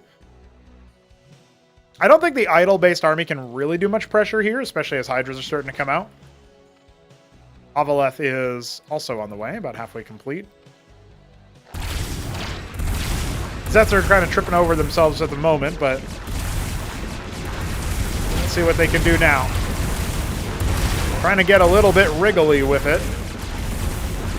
First circuit's going to be falling. There is a charlatan in this mix. Looks like it has fallen in the meanwhile.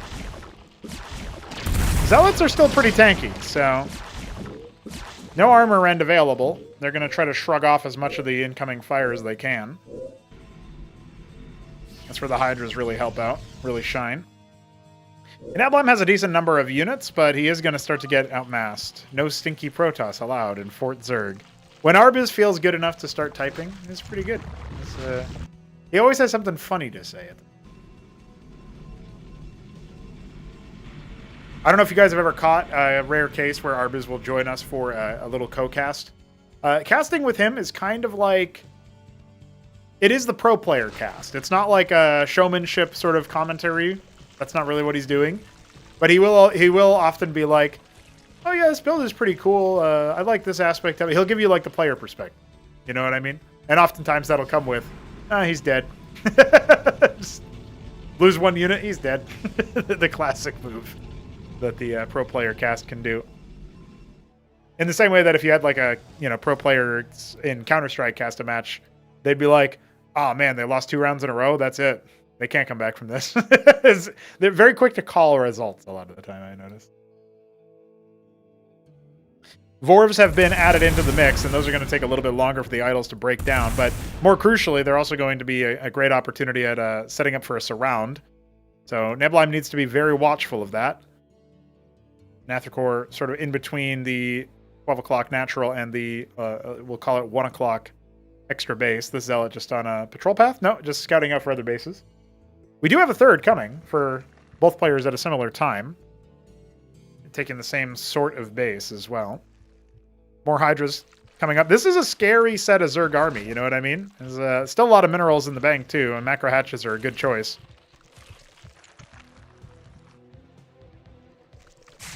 Guarding the Saber. Do not cross that line. That's a spooky time indeed. Vorvikors are starting to hatch, and I mean, there's a lot of them. I do think that this is setting up for a really good option if the surround kicks in. Just charging up the ramp might not be what he wants to do. There's a lot of idols there. The attack is maybe a little bit too telegraphed. He's got 1 Avaleth with him, which I'm not entirely sure what the purpose of is, but he could end up going for a cheeky little drop with some units. Maybe trying to make sure he can see Kabbalists or Barghests, since they do come out of the Rogue Gallery. That would compute.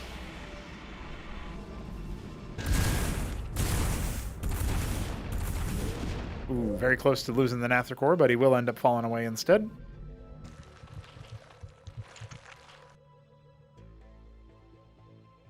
I feel like, I mean, Arbiz is just kind of sitting back right now. Macroing up. Nebelheim has more workers, but when it's this close, it is kind of spooky. What's the tech development looking like? 2 prostration stages making pariahs. Okay. He already has 2 out, and he's going to have more coming. Iral Iris started up for our Zerg. Going for that tier 2. Yeah, I feel like the Vorvs are in a good number. Right about now, what I'm looking at is what is Nebelheim's win condition with this army, and I feel like he's made an army that can't really easily be engaged, but it cannot easily move into what Arbiz has right now. Like, sure, pariahs will help with that a little bit because they're so tanky, but if you end up dropping them, and where's your... The pariah is both the tankiness and the damage of Nebelheim's army, it feels like. The idols are a little bit too diffuse. Vagrants are okay single target, you know, not the end of the world. A little bit of stutter step micro there for Nebelheim as he caps the ridges in his main and natural. Perhaps a little bit late to the party on that front. And the Iral Iris is going to birth. We'll see. I'm guessing it's going to be some Oxels and maybe some other odds and ends here. A Gosvaleth on the way. Oh, is he going to go the Chokol Chazal route again? He's just going to skip the whole first step there. No mineral-only base so far as Neblime knows. However, we see that the Drillith is actually there. Nathacor has healed up, but will end up getting brought down this time around for base number 4 to start up. Yeah. The Akagiteth will not see the light of day. Instead, it'll just be the Trochilchazel for Arbuz. Makes sense.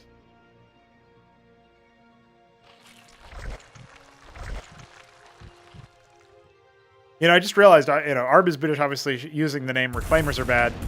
When Reclaimers start to become balanced, he's going to have to change his name to Reclaimers are all right. And that's going to be a great victory for me. Ulgorg on the way for him. I'm guessing he's already made his Oxylcesians. Or actually, he doesn't have so many Larvosks, so I guess not. Synthetic Synod coming. Pretty big ball of Protoss units. He's trying to set up an attack on multiple fronts, but he has no pariahs with this top part of the army, so he's already lost a lot of tempo there. The Vorv's now going to go ahead and sink in, get a little bit of armor rend going. Now they got the attack speed. That's 6 pariahs, now 5. Again, there's a little bit of a diffuse amount of damage up there in the north that's taking a very long time to clear the Zerg army. Another pariah will go down. The shields have all but bled from basically every single one of them. The golems are supposed to help out with that, but the Flood of Zets and Vorvs comes in to reinforce, and that is enough to drive Nabline back from his position. Sure, he's got the 4th base, not quite saturated yet, but he's going to fix that right up. Mineral only starting to get paying out some dividends, and you can use that to leapfrog to multiple extra bases, add a ton of extra macro hatches off of that. A lot that Zerg can do with that, and goes a little bit underrated a lot of the time. Yeah, 1 Oxylcesiant indeed. He's starting to add another. Zoryus on the way. I'm guessing, the Algaz. That's what he wants. It's kind of like a flying Zobrielisk in some ways. A little bit more about standing still and doing a lot of damage, but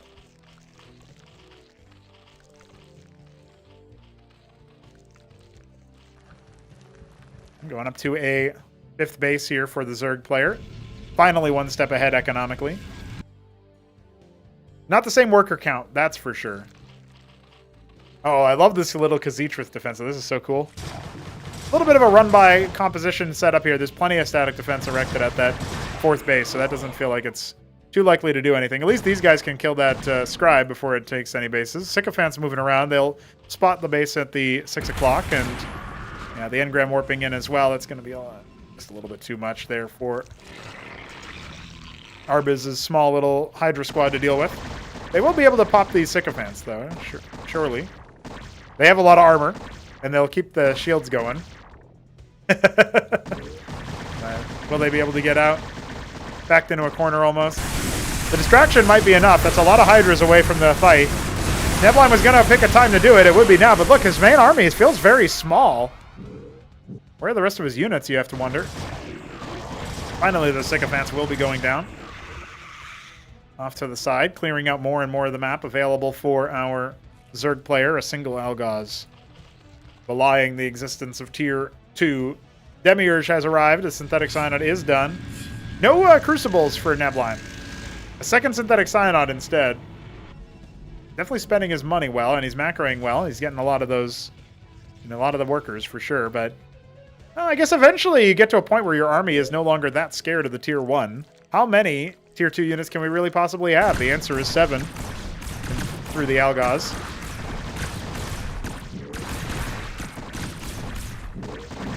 Another little squad of small units provoking Nebline to push forward as it scouts out. A lot of Hydras there, but what's really going to matter here is whether or not those Algaz can get an impunity of shots. Arbuz allows him to walk right up to him. No micro just yet. Now finally starting to set it up. He's got Vorvs coming in from the east side. Algaz starting to really heavily range down those armored units. That's not where you want them to be. And I'm not entirely sure why Nebline chose to say GG there, to be honest with you. Did he have to go? The game was probably still on, but I guess he felt not. He felt the answer is no. The fight may not have gone his way, but intimidated by the presence of the Algaz Talisk. In all reality, Nebline was looking like he was a little bit down there in terms of his army. Invested a lot into the economy, made a ton of workers, of course, as Nebline does. Does feel like he needs some splash damage that's going to be a little bit more consistent. Storms, the Cantor shots maybe, could have helped carve through. Pariahs are pretty good, but So I don't know, something. Either that or he could have gotten some Unars to try to range down those air units. He didn't know they were there, though. No witness for him, no embassy. So difficult time for our Protoss player. Now, let's check in with our resident replay reviewer. Marty Cakes can confirm whether or not that's happened.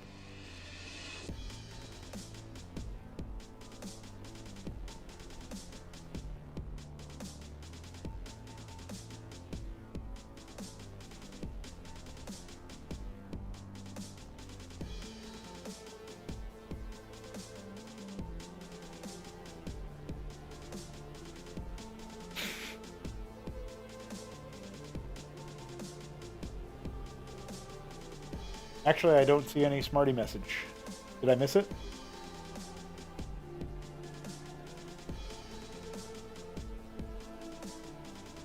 Just looking at BGH? Okay. The no for knife sin. Do not want. Got it.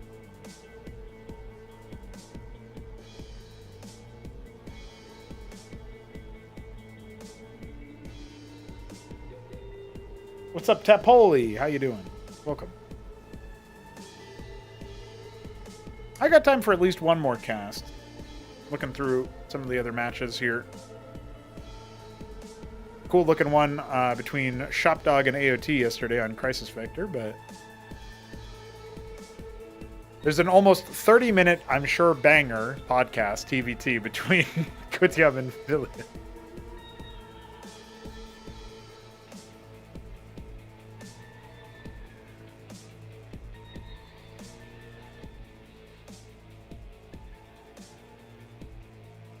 Also, a sausage versus marsupial one. It was PVT.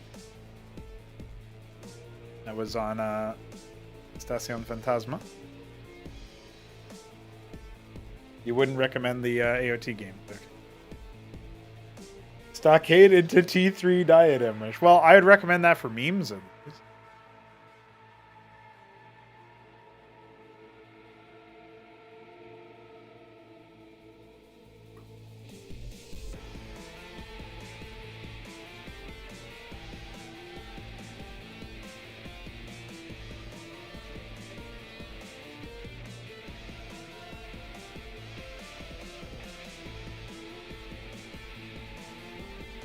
we do have a couple of other matches that are potentially quite memeable.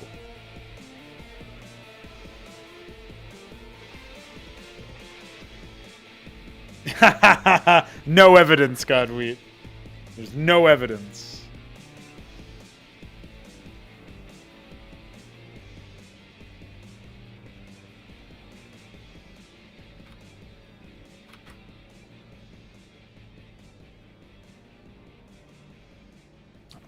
Just emote me. He has no faith in himself any longer.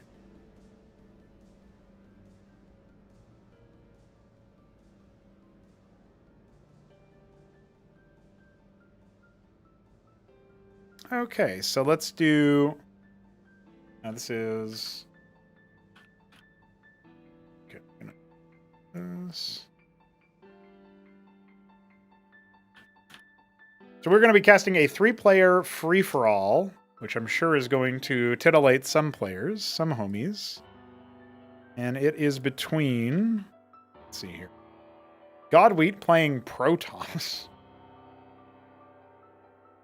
And Ultra 7 and Marsupial both playing Terran. So that's interesting.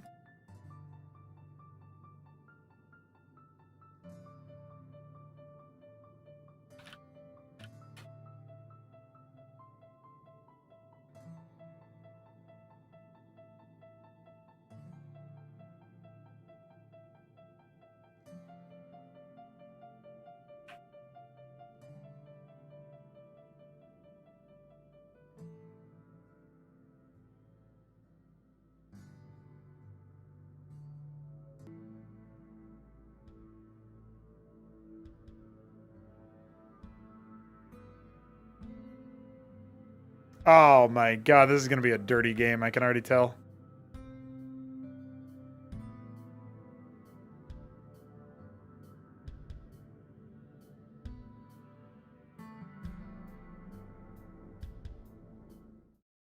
All right, lads.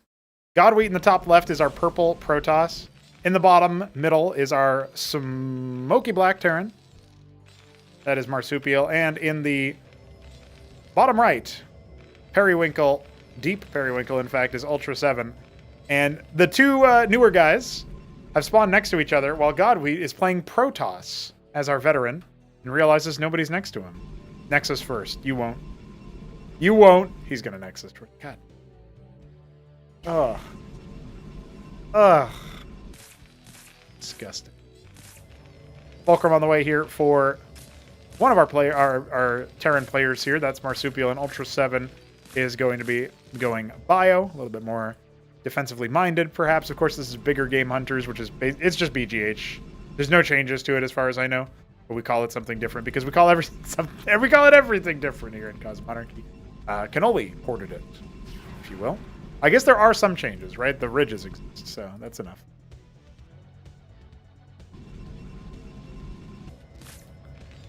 Going to be an interesting matchup, this one. We don't get to cast too many FFAs in Cosmonarchy, so I'm looking forward to casting some with you right here, right now. Casting one of these matches. Apparently, there's the Nexus first. Apparently, the Knife's Edge one was a bit of a snooze fest podcast. So we'll skip that one for today's stream and just go straight to this guy right here.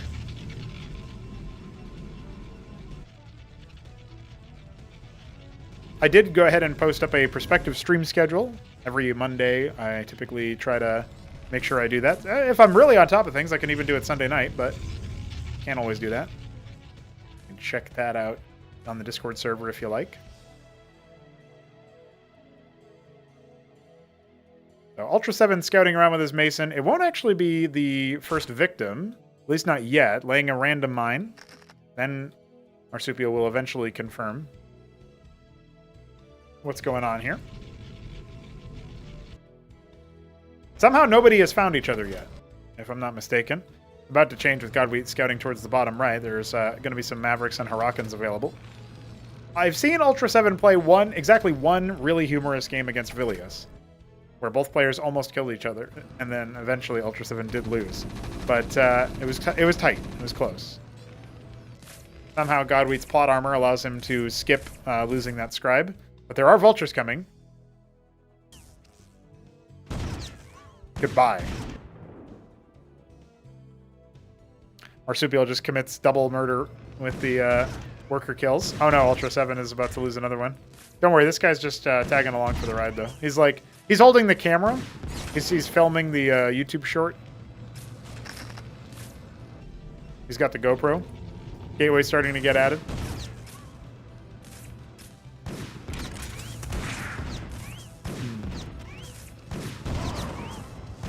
We don't get to see vultures versus bio too often, but have some pain, why don't you?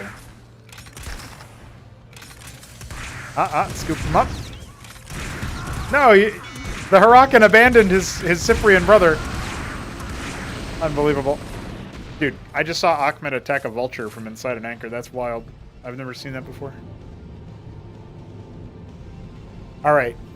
Some basic gateway units are coming out here. Draconans, of course, but with that extra base pretty fast. Makes sense there. I love that Marsupial has gone for a ministry, second ministry. I think you actually do need to make, like hit him up on BGH, just builds, 4 extra Nexuses and rallies Infinity Workers. It's actually very, very good. It looks like Marsupial only wanted to make 1 before, lifting it over, which is his prerogative, as he sees fit. But, with that being said, we've got the Mavericks, and we've got the Masons, we got the Hurricanes. That's all you really need for Ultra 7. He has a couple Cyprian. 3 Stockades. Looks like he's going to try to set up some sort of annoying to clear base. Nobody's pressuring Godwheat so far, despite his greed. Base number 3 on the way for him. Still just sitting on the 3 gate. What is he possibly going to do now? Add anti-drop static defense.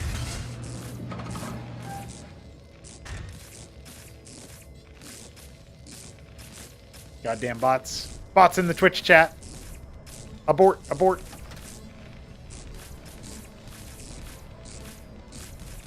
Twitch helpfully says that this exact copy-paste message is a possible ban evader, and that they are monitoring. How about instead of monitoring, you just fucking delete them, buddy?